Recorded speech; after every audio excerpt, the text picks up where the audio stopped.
I'd like to return to the subject of the Mongol Empire, and with this little phase, I'd like to talk briefly about Kublai Khan and the Yuan dynasty in China.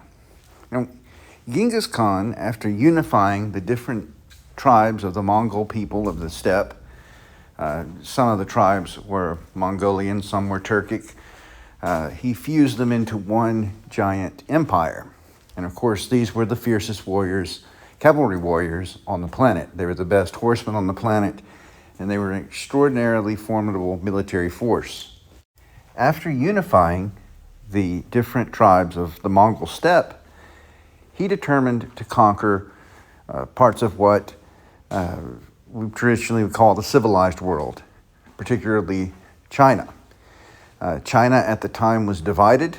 You had a native Chinese dynasty in the far south called the Sung dynasty, which was a dynasty dominated by very cultured, very literate, very artistically oriented scholars, but they had been driven into the southern half of the country.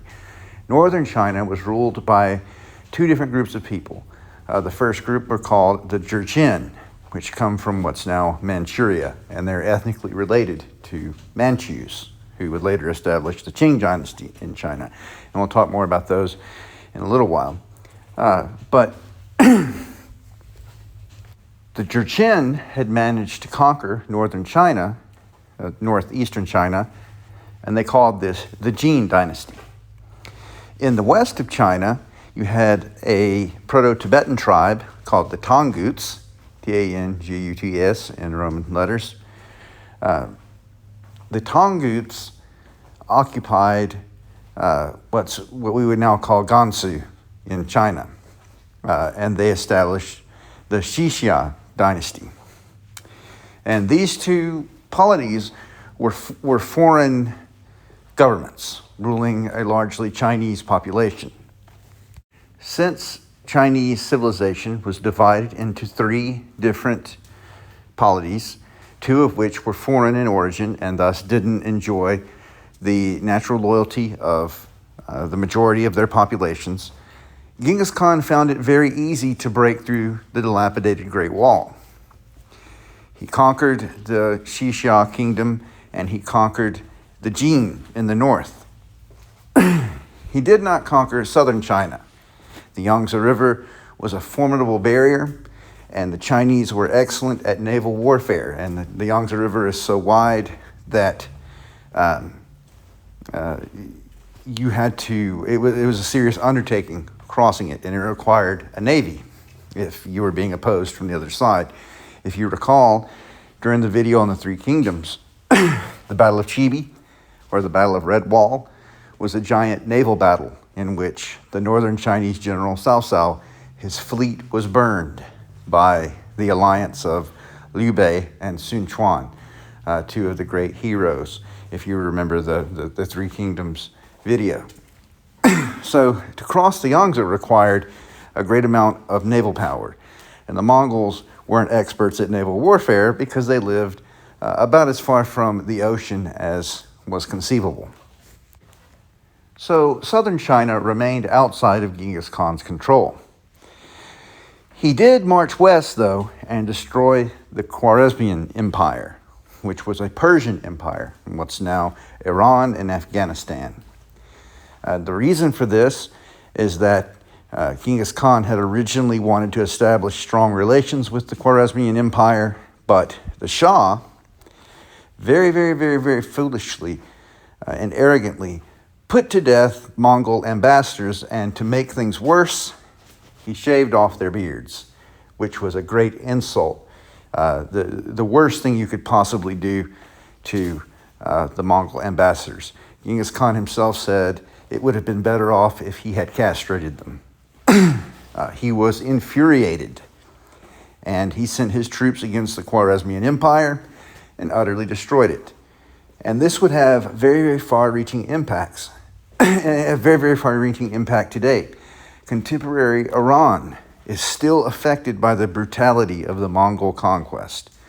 The Mongols killed so many people, destroyed so much infrastructure, salted so many fields, that contemporary Iran still struggles agriculturally in a way it did not prior to the Mongol conquest.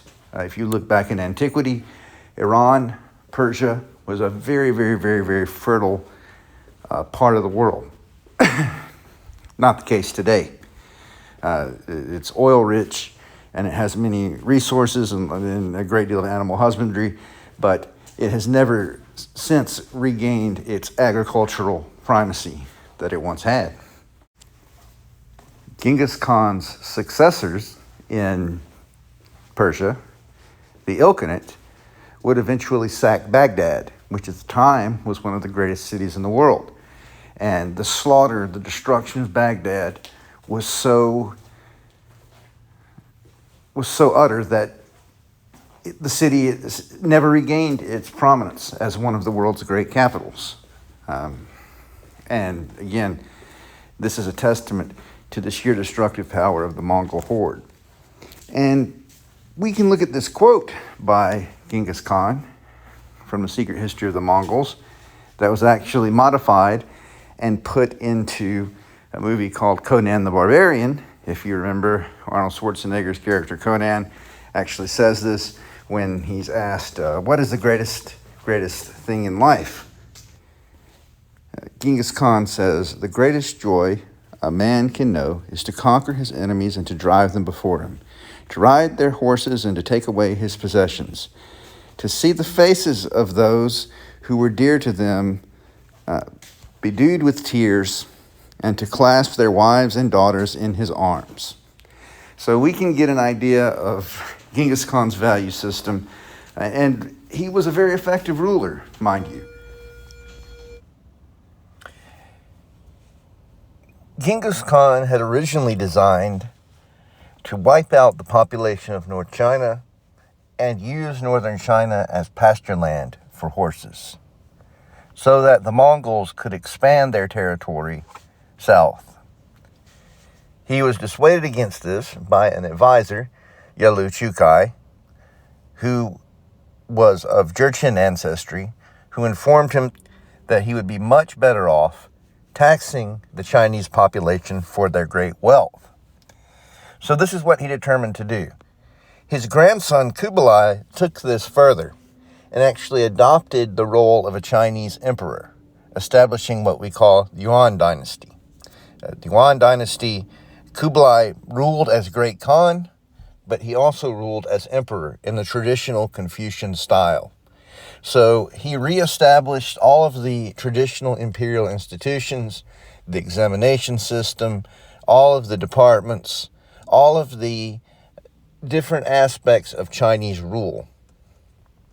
And this resulted in Kublai gaining extraordinary power and wealth. And this was power and wealth that he leveraged both over the other Mongols and over foreign cultures he incorporated into his empire. For example, Kublai conquered southern China, destroying the Sung dynasty, which Genghis Khan had never done. Genghis Khan had never been able to cross the Yangtze River. Kublai Khan managed to take southwestern China and was able to avoid the river that way and go around it, which spelled doom for the Sung dynasty. Kublai Khan had many great successes. He also experienced multiple failures, the most glaring of which was his failure to conquer Japan. And this would be significant later historically in shaping the Japanese mentality, which we'll talk about in our lecture on Japan. The Japanese had previously looked to China as the model civilization, adopting their Confucian model of imperial rule. With the defeat of the Mongols, the Japanese began to see themselves as a separate civilization with a separate mentality. The Mongols had an unstoppable military force. The problem was that they were not skilled at sea. So what the Mongols did is they forced the Koreans, whom they had conquered, to build and maintain a very large navy that was ultimately destroyed by storms and by fierce resistance on the beach by the Japanese samurai warriors, who were much better at close combat than the Mongols due to their superior swords. the Mongols were also defeated in what's now Vietnam due to the fact that they were not capable at jungle warfare. The terrain, the foliage was so thick that Mongol cavalry was essentially useless, which was their greatest strength. Similarly, when they arrived in the far west of Asia and they began to encounter true desert in Syria, they were defeated by the Mamelukes due to the fact that the Mamelukes used camels for their mounted units, and the smell and sight of camels spooked horses, which was the Mongols' greatest strength. So the Mongols were effectively limited in their expansion by the terrain and the climate. Inside China, the Mongols created a racial caste system in which the Mongols were on top, followed by the other non-Mongol Central Asian peoples, Turkic tribes, etc., followed by the Northern Chinese, followed by the Southern Chinese. And this racial caste system was also affected by the large presence of many foreigners, many people from Western Asia, even from Europe, Marco Polo being a great example. Marco Polo was a Venetian traveler who managed to make it to the court of Kublai Khan in the east, where he served Kublai Khan as an official.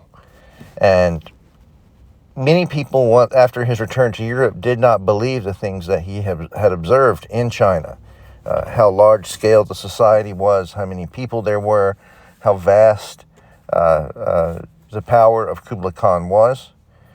But nevertheless, his accounts were, for the most part, true.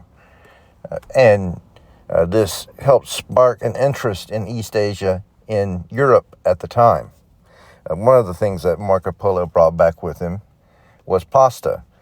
Noodles having been invented in China in 1,000 years previously, Marco Polo brought noodles back with him, and of course that would affect Italian cuisine for the rest of time.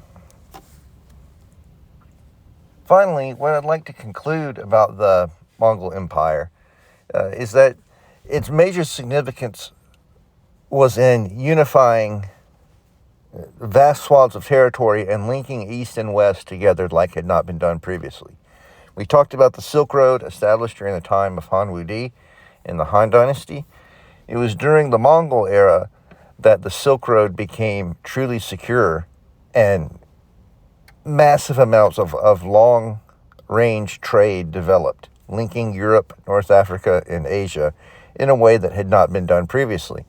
So Europeans were encountering spices, Asians were encountering wool, other goods from Europe, and this resulted in a curiosity about other parts of the world that, even in East Asia, blossomed during the succeeding centuries.